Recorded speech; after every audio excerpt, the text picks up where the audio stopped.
नमस्कार शेतकरी बांधवांनो, सध्या सोशल मीडियावर आणि विविध ठिकाणी पीक विम्याच्या तारखेबाबत अनेक चर्चा सुरू आहेत. अनेक जण सांगत आहेत की या तारखेला पैसे येणार किंवा त्या तारखेला पैसे जमा होणार. पण खरंच विम्याची अधिकृत तारीख जाहीर झाली आहे का? आजच्या व्हिडिओमध्ये आपण याच विषयावर सविस्तर आणि सत्य माहिती काय आहे ते जाणून घेणार आहोत.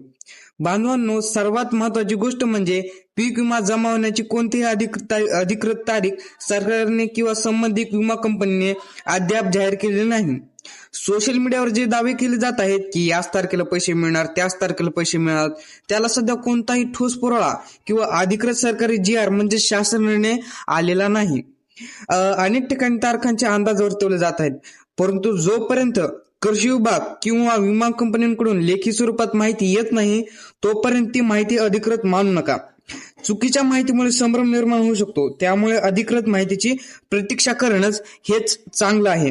बांधवांनो, ज्या शेतकरी बांधवांचा पीक विमा मंजूर झाला आहे त्यांना तर विमा मिळणारच आहे, किंवा ज्यांची अर्ज प्रक्रिया पूर्ण झाली आहे त्यांना ती विमा 100% मिळणारच आहे. त्यामुळे त्यांनी निश्चिंत राहायचं आहे. फक्त प्रश्न एवढा आहे की ती केव्हा मिळणार आहे आणि त्याची तारीख जाहीर होतात ती प्रशासकीय पातळीवरून ठरवली जाईल, तरी तुम्ही निश्चिंत राहा. बांधवांनो, जशी पीक विम्याची वितरणाची अधिकृत तारीख जाहीर होईल तशी माहिती आम्ही सर्वात आधी तुमच्यापर्यंत पोहोचू. त्यामुळे कोणत्याही अफवांना बळी पडू नका. जर तुम्हाला ही माहिती महत्वाची वाटली असेल तर हा व्हिडिओ इतर शेतकरी बांधवांना शेअर करा, जेणेकरून त्यांचीही दिशाभूल होणार नाही. आणि शेतीविषयक अशाच खऱ्या आणि अचूक माहितीसाठी आपल्या कृषी वार्ता मराठवाडा या युट्यूब चॅनलला सबस्क्राईब करायला विसरू नका. तसेच ही माहिती दुसऱ्या शेतकरी बांधवांपर्यंत नक्की शेअर करा. धन्यवाद.